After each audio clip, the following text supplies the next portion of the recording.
ప్రభువైన యేసుక్రీస్తు అతి శ్రేష్టమైన నామంలో దేవుని సంగమునకు శుభములు, వందనాలు తెలియజేస్తుంటున్నాను.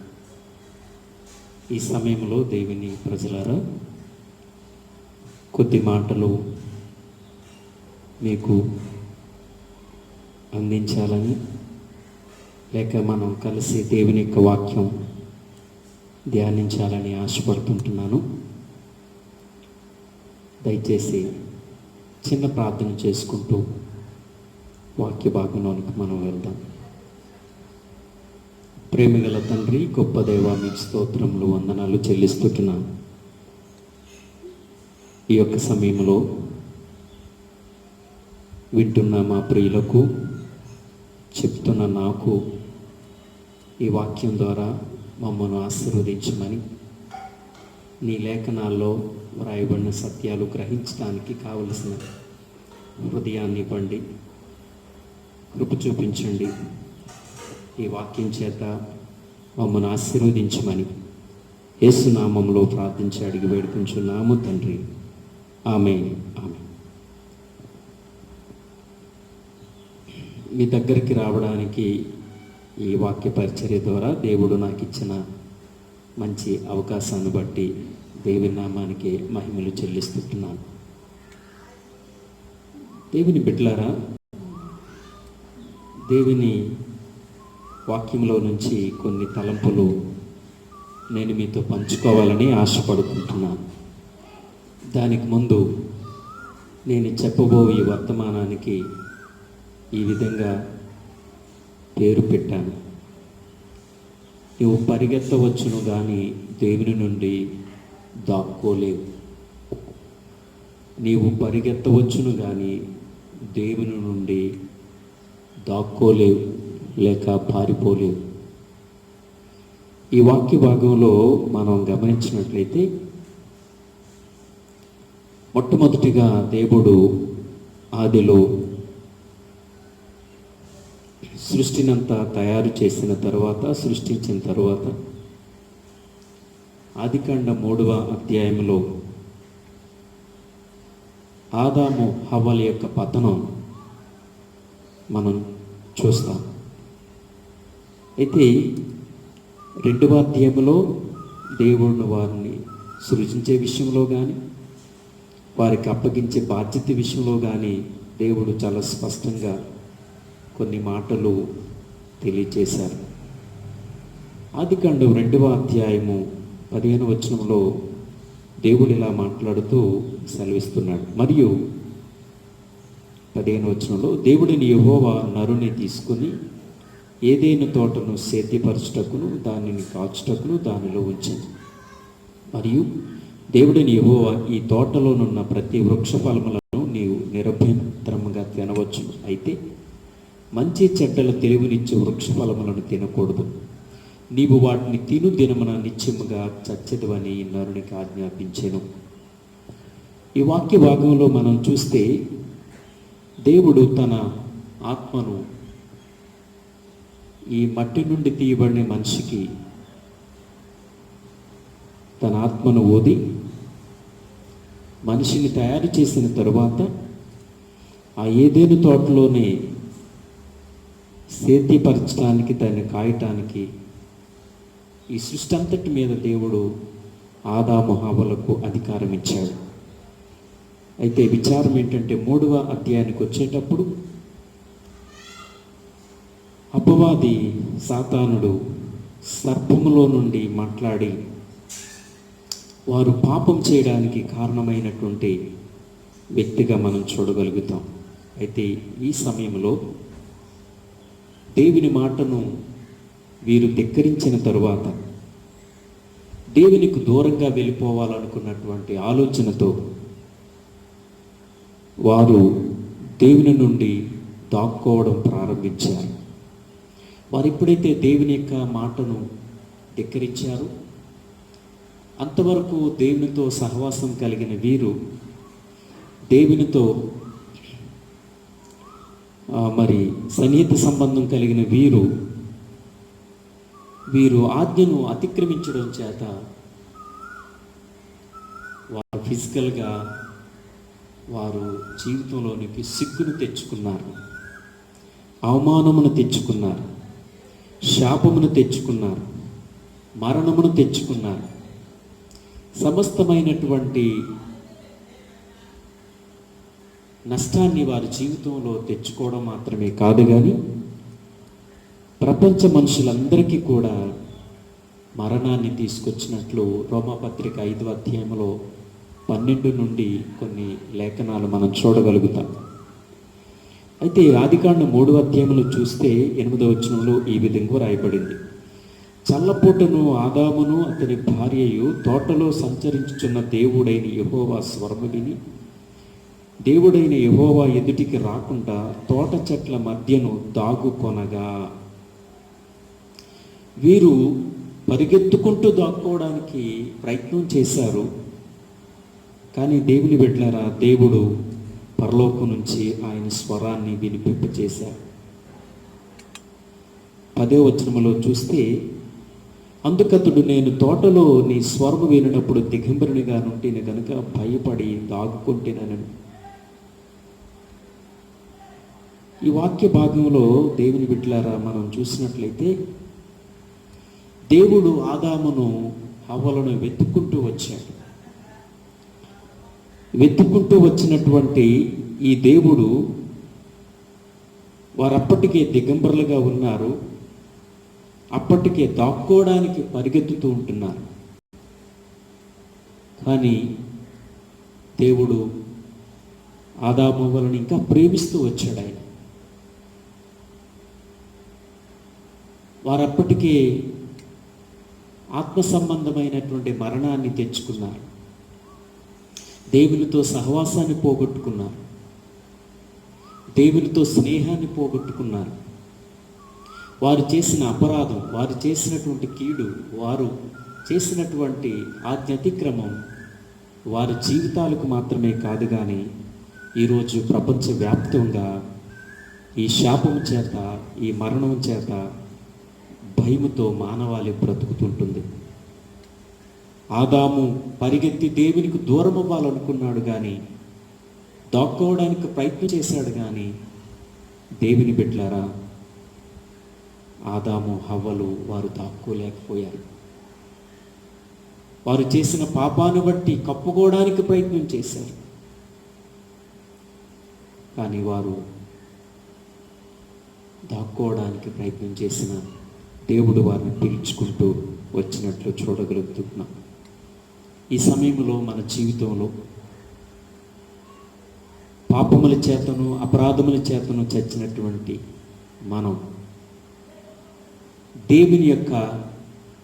దేవుని దగ్గరికి, దేవుని ఎదుటికి వచ్చేటప్పుడు మన పాపాన్ని, మన అపరాధాన్ని ఎప్పుడైతే ఒప్పుకోవడానికి ఇష్టపడతామో, వాటి విషయంలో పశ్చాత్తాపడతామో, దేవుడు మరలా మనతో ఆయన సన్నిహిత సంబంధం కలిగి ఉండడానికి ఇష్టపడతాడు. ఈ సమయంలో కొంతమందిని కూర్చి కొన్ని నిమిషాలు కొంచెం సమయం ధ్యానించాలని నేను ఆశపడుతున్నాను. యోనా గ్రంథాన్ని గురించి మనకు బాగా తెలుసు. యోనా కూడా దేవుని యొక్క సన్నిధి నుండి పారిపోవడానికి ఇష్టపడ్డాడు. అయితే యోనా గ్రంథం 1వ అధ్యాయం 3వ వచనంలో మనం చూసినట్లయితే, అయితే యెహోవా సన్నిధిలో నుండి తర్షీషు పట్టణమునకు పారిపోవాలని యోనా యొప్పేకు పోయి తర్షీషునకు పోవు ఒక ఓడను చూచి. యోనా దేవుని సన్నిధిలో నుండి పారిపోవడానికి ప్రయత్నం చేశాడు. నినివే అనే పట్టణం ఒక అన్య దేశం. ఆ ప్రజలు శాపము చేత, ఆ ప్రజలు దుర్మార్గము చేత, బలత్కారం చేత ఉండడాన్ని బట్టి దేవుడు వారి మీదకి తీర్పును పంపిస్తాడు. 40 దినాల్లో ఆ పట్టణాన్ని నేను నాశనం చేయబోతున్నానని యోనాకు దేవుడు తన వర్తమానం అందిస్తే, యోనా దేవుని సన్నిధిలో నుండి తర్షీషునకు పారిపోవడానికి ఓడ ఎక్కాడు. ఆయన ఒక ప్రవక్త ప్రజల కొరకు కన్నీరు కార్చవలసిన వ్యక్తి, ప్రార్థించవలసిన వ్యక్తి, దేవుని వర్తమానాన్ని, దేవుని యొక్క కోపాన్ని, లేకపోతే దేవుని యొక్క మంచితనాన్ని, దేవుని యొక్క ప్రేమను అందించవలసినటువంటి వ్యక్తి దేవుని సన్నిధిలో నుండే పరిగెత్తుతూ ఉంటున్నాడు. దేవుని బిడ్డలారా, 1వ అధ్యాయం అంతా మనం ఎరిగినటువంటి వారంగా ఆయన ఓడలో నిద్రపోవడం, ఆ ఓడలో ఉన్నవారు సముద్రంలోనికి పడవేయబడ్డం, తర్వాత ఆ సముద్రములో ఉన్నటువంటి తుఫాను నిమ్మలించడం, యోనా చేప కడుపులోనికి వెళ్ళడం, ఆ చేప కడుపులో నుంచి యోనా ప్రార్థన చేయడం, మరలా బయటికి రావడం, మరలా దేవుని యొక్క వర్తమానం యోనాకి వెళ్ళడం. 3వ అధ్యాయంలో తనకి నచ్చకపోయిన ఇష్టపడకపోయిన యోనా దేవుని వర్తమానాన్ని నినివే పట్టణానికి తీసుకుని వెళ్ళాడు. నా పాయింట్ ఏంటంటే, యోనా కూడా దేవుని నుండి చాలా దూరంగా పారిపోవాలని అనుకున్నాడు, కానీ దేవుడు యోనాను విడిచిపెట్టలేదు. దేవుని బిడ్డలారా, ఈ సమయంలో యోనా వలె మనం ఒకవేళ ఈ దేవుడు నాకు అవసరం లేదు, ఈ దేవునితో నేను ఉండలేను, ఈ దేవుని ఆజ్ఞలు పాటించలేను, లేక నేను పరిశుద్ధంగా జీవించలేను, నా జీవితంలో ఈ కష్టాల నుండి, ఈ శ్రమల నుండి నేను ఇక చాలు, నాకు ఈ భక్తి, ఇంకా నేను లోకంలోనికి వెళ్ళిపోతాను, లేక నేను ప్రేమించే దాని వైపు వెళ్ళిపోతాను, నేను ఇష్టపడే దాని వైపు నేను వెళ్ళిపోతానని ఒకవేళ నువ్వు పరిగెత్తాలనుకోగలిగితే దేవుని నుండి నీవు పరిగెత్తలేవు. దేవుడు నిన్ను తప్పనిసరిగా నిన్ను పట్టుకున్నాడు. దేవుని బిడ్డలారా, యోనా దేవుని నుండి దూరంగా వెళ్ళిపోవాలనుకున్నాడు, కానీ దేవుడు యోనాని బ్రతికించి మరలా నినివే పట్టణానికి పంపించి తన వర్తమానాన్ని ప్రజలకు అందివ్వడం చేత యోనా యొక్క వర్తమానాన్ని వినిన ప్రజలు మారారు, కానీ యోనా మాత్రం మారేటట్లు దేవుని యొక్క వాక్యం మనకేమీ కనబడట్లేదు. ఏది ఏమైనప్పటికీ కూడా నువ్వు పరిగెత్తాలనుకున్న ప్రయత్నం చేస్తే నువ్వు పరిగెత్తగలవేమో, కానీ దేవుని నుండి మాత్రం దాక్కోలేవు. తప్పనిసరిగా దేవుడు నిన్ను బయటికి తీసుకొని వస్తాడు. ఇది 2వ విషయం. 3వ విషయం మనం చూసినట్లయితే 2వ రాజుల గ్రంథం 5వ అధ్యాయం 20వ వచనంలో మనం గమనించినట్లయితే గెహజీ ఎలీషా శిష్యుడు నయమాను ఒక కుష్ఠరోగిగా ఉన్నటువంటి తరుణంలో ఎలీషా దగ్గరికి వచ్చి స్వస్థత నొందుతాడు, బాగుపడతాడు. అయితే ఆయన కలిగిన వస్తు సామాగ్రిని ఎలీషాకి బహుమానంగా కృతజ్ఞతాపూర్వకంగా ఇవ్వాలని తీసుకొచ్చేటప్పుడు ఎలీషా వాటిని ఆశపడ్డాడు.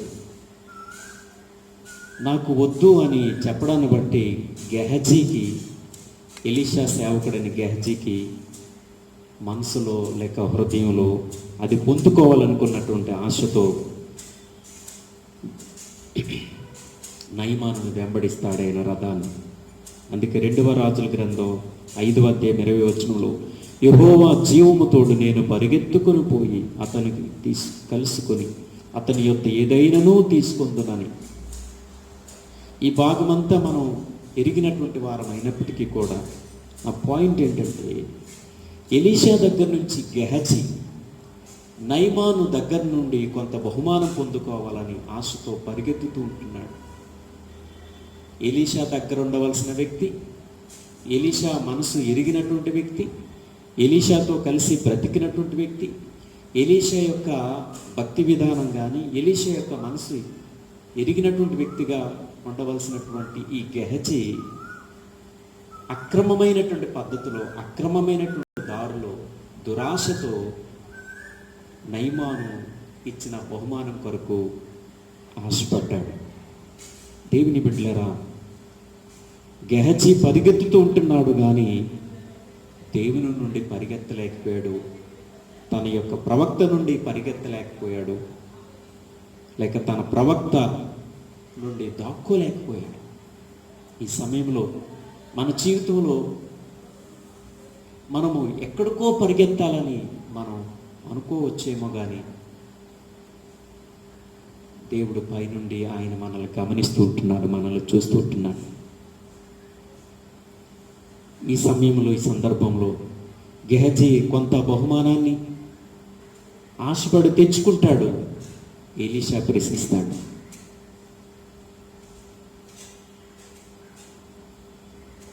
నా మనస్సు నువ్వు పరిగెత్తేటప్పుడు నా మనసు నీతో రాలేదా అని మాట్లాడుతా. దేవుని బిడ్డలారా, ఎలీషా అనేకమైన విషయాలు గెహజీతో మాట్లాడేటప్పుడు ఎలీషా ఇలా మాట్లాడుతున్నాడు. 2వ రాజుల గ్రంథం 5:25 అతడు లోపలికి పోయి తన యజమానుని ముందర నిలువగా ఎలీషా వారిని చూసి, గెహజీ, నీ వెచ్చటి నుండి వచ్చితవని అడిగినందుకు వాడు, నీ దాసుడైన నేను ఎచ్చటికి నీ పోలేదని. అంతటా ఎలీషా వానితో, ఆ మనుషుడు తన రథము దిగి నిన్ను ఎదుర్కొనుడు తిరిగి వచ్చినప్పుడు నా మనసు నీతో కూడా రాలేదా? ద్రవ్యమును, వస్త్రములను, ఒలీవ చెట్ల తోటలను, ద్రాక్ష తోటలను, గొర్రెలను, ఎడ్లను, దాసదాసీలను సంపాదించుకున్నటకు ఇది సమయమా? ఎలీషా చాలా హృదయ వేదనతో గెహజీతో మాట్లాడుతున్న మాటలు. వాస్తవంగా ఒక ప్రవక్త సమస్తాన్ని త్యజించి త్యాగం చేసి దేవుని యొక్క వర్తమానం, అది అనుకూలమైన వర్తమానమా, ప్రతికూలమైన వర్తమానమా, అది రాజులకు చెప్పాలా, ప్రజలకు చెప్పాలా, ఎవరికి చెప్పాలనుకున్నటువంటి వర్తమానమైన ఎవరికి భయపడకుండా దేవుని వర్తమానాన్ని వర్తమానంగానే తన ఎదుటున్నటువంటి మనుషులకు తెలియచేయవలసినటువంటి ఈ గెహజీ ఎలీషాతోని బ్రతుకుతూ ఎలీషా యొక్క మనసు ఎరగలేని వ్యక్తిగా ఉన్నాడు. ఈ సమయంలో మరొక మాట నేను మీకు చూపించాలనుకుంటున్నాను. క్రొత్త నిబంధనలో పౌలుతో ఎక్కువ సమయం, ఎక్కువ కాలం పనిచేసినటువంటి తిమోతి మనం చూడగలుగుతాం. తిమోతి కొంత భయస్థుడు, చిన్న అనారోగ్య సమస్యలు ఉన్నప్పటికీ కూడా సువార్త విషయంలో, శ్రమల విషయంలో అక్కడక్కడ సిగ్గుపడే తత్వం కలిగినటువంటి వ్యక్తి.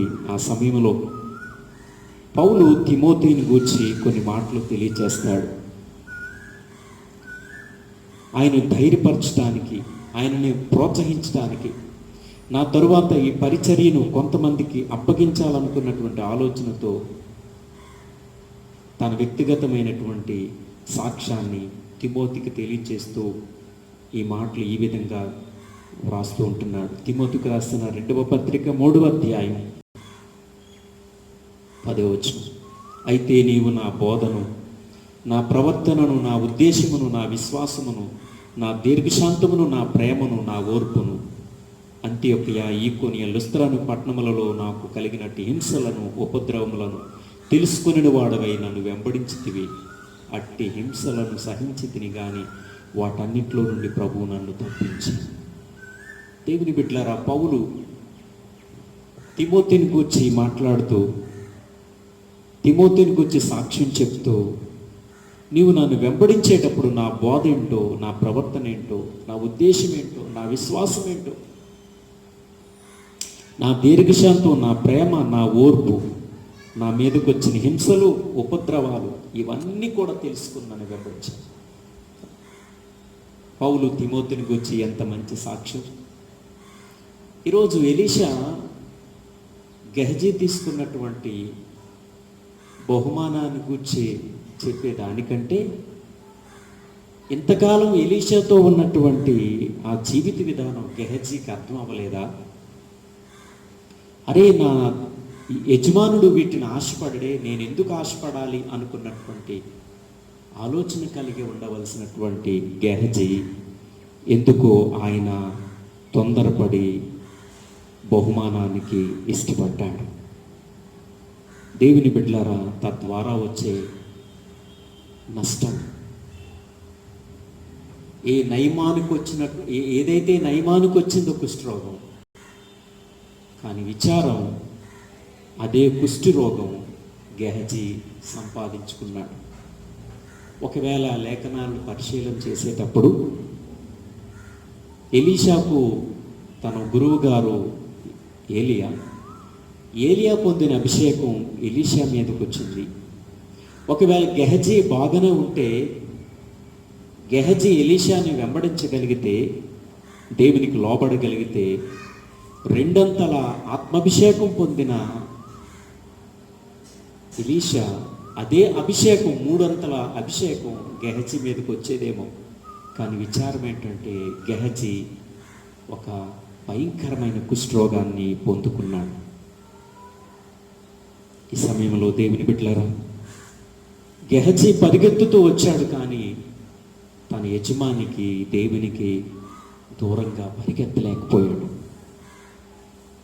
ఈ సమయంలో గెహజీని గురించి మనం ఆలోచన కలిగి ఉండాలి. మరొక తలంపు ఏంటంటే, తండ్రి నుండి దూరమైనటువంటి చిన్న కుమారుడు. లూకాసు వార్త 15:11-32 వరకు చూస్తే, ఒక తండ్రికి 2 కుమారులు ఉంటే పెద్ద కుమారుడి ఇంటి దగ్గర చిన్న కుమారుడు మరి తండ్రితో పోట్లాడి, నా ఆస్తి లేక నా వాటా నాకు ఇచ్చేసి నేను పోతాను అనుకున్నటువంటి ఆలోచనతో తండ్రిని విడిచి చిన్న కుమారుడు ఆస్తిని తీసుకొని పోతాడు.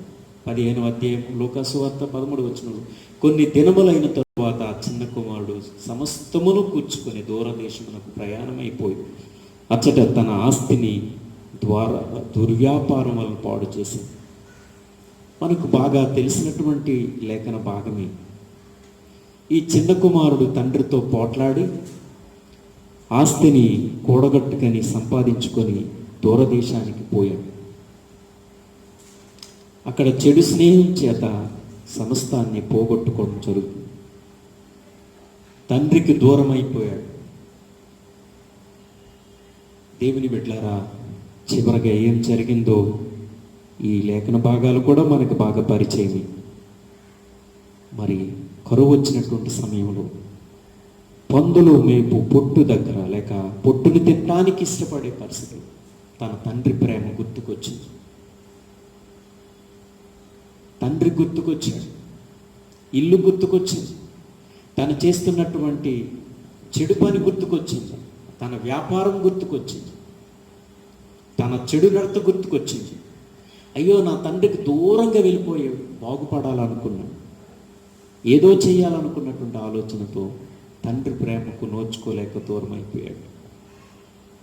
దేవుని బిడ్డలారా, ఈ చిన్న కుమారుడు కూడా తండ్రి నుండి దూరంగా పరిగెత్తాలని ప్రయత్నం చేశాడు, పారిపోయాడు, కానీ తండ్రి ప్రేమ నుండి దూరంగా వెళ్ళలేకపోయాడు.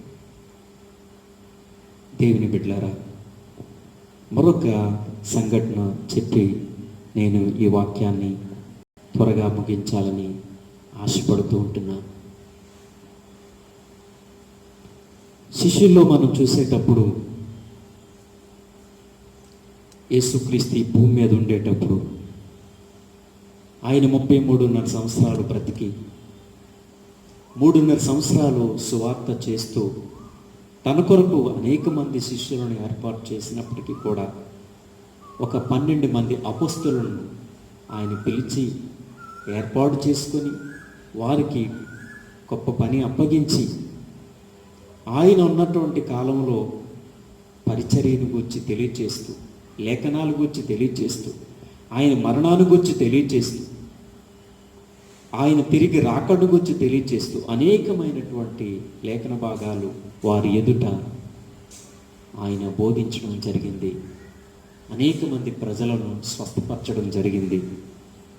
కానీ ఆయనను సిలువకు అప్పగింపక మునుపు అటు రోమా సైనికులు కానీ యోధా మత పెద్దలు కానీ ఆయన పట్టుకోను మునుపు, దేవుని బిడ్డలారా, విచారం ఏంటంటే ఆయనను వెంబడించిన శిష్యులే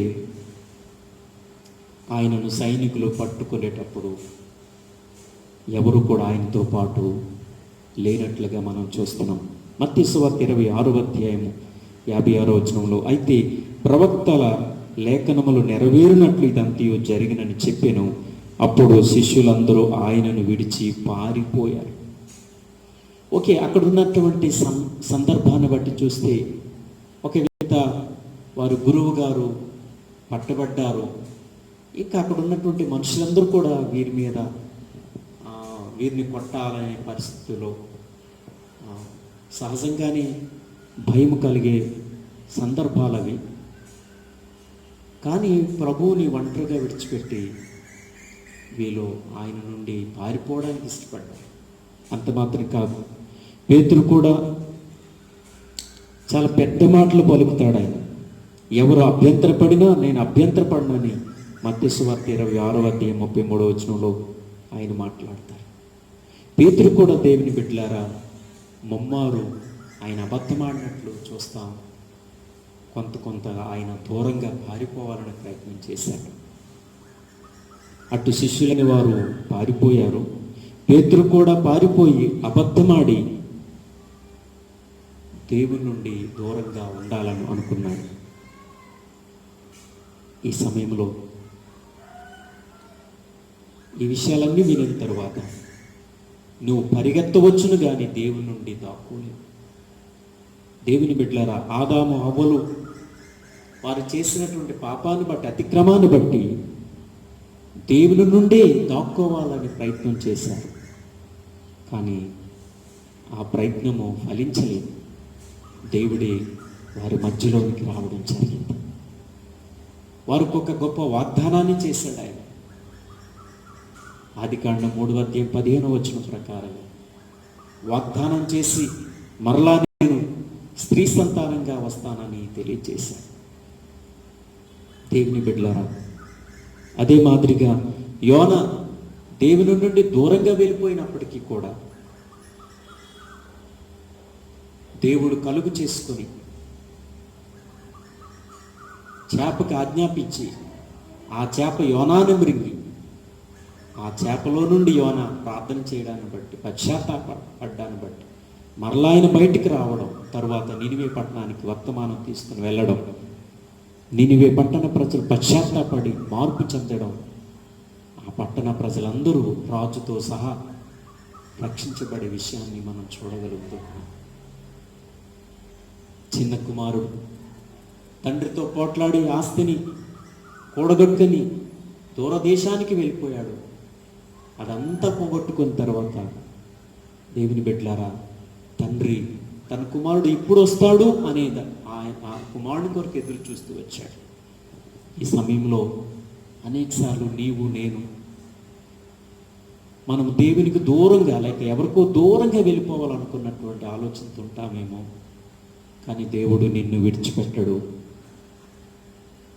చిన్న కుమారుడు తండ్రి ప్రేమ ఎరిగిన వాడు గనుక, తండ్రి వాత్సల్యాన్ని గ్రహించిన వాడు గనుక, తండ్రి నన్ను ఎప్పుడూ ప్రేమిస్తాడు అనుకున్నటువంటి ఆలోచన కలిగిన వాడు కనుక దేవుని బిడ్డలారా మరలా తిరిగి వెనక్కి వచ్చింది.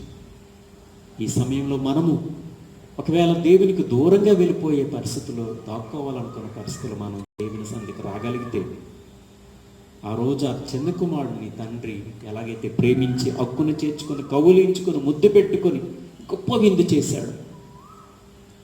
ఒక పాపి అయిన మనుషుడు, ఒక తప్పిపోయిన మనుషుడు, పాపములో కొట్లాడినటువంటి మనుషుడు, పాపంలో ఉన్న మనుషుడు తిరిగి వెనక్కి రాగలిగితే ఆ వ్యక్తిని రక్షించడానికి దేవుడు సిద్ధంగా ఉన్నాడు.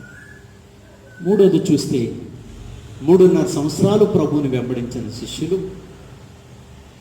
ప్రభువుని సైనికులు పట్టుకుండేటప్పుడు, మత నాయకులు ఆయనను అరెస్ట్ చేసేటప్పుడు ఈ యొక్క అటు పేతురు కానీ శిష్యులందరూ పారిపోవడానికి ఇష్టపడ్డారు. దేవుని బిడ్డలారా, పేతురు గురించి మనం ఆలోచన చేసినట్లయితే నిజమే, పేతురు అబద్ధమాడాడు అక్కడ ఉన్నటువంటి పరిస్థితులు బట్టి. కానీ అదే పేతురు పశ్చాత్తాపడ్డాడు, ప్రభువు దగ్గరకు వచ్చాడు, ప్రార్థన చేశాడు. అపొస్తలుల కార్యములు 2వ అధ్యాయంలో ప్రభువు కొరకు నిలబడి గొప్ప వర్తమానం అందించి ఆదిమ సంఘంలో 3,000 మంది సంఘములో చేర్చబడటానికి కారకుడయ్యాడు. దేవుడు బలంగా పేతుర్ని వాడుకున్నట్లు మనం చూడగలుగుతాం. అదే మాదిరిగా కొన్ని సమయాల్లో మన జీవితంలో దేవుని బిడ్డలారా, అపవాది కొన్నిసార్లు మన జీవితాన్ని అతులాకుతలం చేస్తుంది, డిప్రెషన్ గురి చేస్తుంది, మానసికమైన ఒత్తిళ్లు మన మీద తెస్తుంది, ఆర్థిక ఇబ్బందులు కలిగిస్తుంది. ఇంతవరకు దేవుని ప్రజలారా, దేవుని వాక్యాన్ని కొద్ది నిమిషాలు ధ్యానించడానికి ప్రభు మనకి సహాయం చేశారు. అయితే నీవు పరిగెత్తవచ్చును కానీ దేవుని నుండి దాక్కోలేవని ఈ లేఖన భాగంలో, ఈ మాటల్లో మనం గమనించినట్లయితే ఆదాము అవ్వలు దేవుని నుండి దాక్కోవాలని పరిగెత్తారు కానీ దేవుడు వారిని విడిచిపెట్టలేదు. గెహజీ తన యజమానుడైన ఎలీషా నుండి పరిగెత్తి బహుమానాన్ని ఆశపడ్డాడు, కానీ అటు తన యజమానుల నుండి కానీ దేవుని నుండి కానీ దాక్కోలేకపోయాడు. యోన నినివే పట్టణానికి వెళ్ళవలసిన ఆయన దేవుని సన్నిధి నుండి పారిపోవడానికి ఇష్టపడ్డాడు, కానీ దేవుడు యోనాని విడిచిపెట్టలేదు. అదేవిధంగా తండ్రి దగ్గర నుంచి చిన్న కుమారుడు మరి ఆస్తిని సమకూర్చుకొని దూరదేశానికి వెళ్ళిపోయి అక్కడ చెడిపోయి పాడైపోయిన తర్వాత తండ్రి తన కుమారుని కొరకు ఎదురు చూస్తూ చివరికి చిన్న కుమారుడు తండ్రి దగ్గరకు వచ్చాడు. అదేవిధంగా యేసు ప్రభువును వెంబడించినటువంటి శిష్యులు 12 మందిలో యేసుక్రీస్తుని మరి బంధించేటప్పుడు అందరూ కూడా విడిచిపెట్టి పారిపోయారు. పేతురు కూడా మరి ప్రభువుని విడిచిపెట్టినట్లుగా మనం చూడగలుగుతున్నాం. ఈ సమయంలో దేవుని బిడ్డలారా, ఈ మాటలన్నింటినీ మన మనసులోకి తెచ్చుకోగలిగితే మనం దేవుడి నుండి వెళ్ళిపోవాలని, లేక పారిపోవాలని, లేక దేవుడు చూడలేదు అనుకొని పరిగెత్తగలిగితే దేవుడు నిన్ను నన్ను ఎట్టి పరిస్థితుల్లో విడిచిపెట్టడు. ఆయన నుండి మనం ఎక్కడ కూడా దాక్కోలేదు. అయితే ఆదాము హవ్వలను దేవుడు ప్రేమించి వారికి వాగ్దానం చేశాడు. అదేవిధంగా గెహజీ విషయంలో ఎలీషా వలె ఆయన 300 అభిషేకాన్ని పొందవలసిన ఆయన విచారం ఏంటంటే ఆయన కుష్ఠరోగాన్ని పొందుకున్నాడు. యోన ఆ యొక్క సముద్రంలో చనిపోవలసి వచ్చింది, కానీ దేవుని చేత బ్రతికించబడి బయటకు వచ్చి నినివే పట్టణ ప్రజలకు గొప్ప వర్తమానం అందించి ఆ ప్రజలు దుర్మార్గత నుండి విడిపించబడ్డానికి దేవుడు యోనాను బలంగా వాడుకున్నాడు.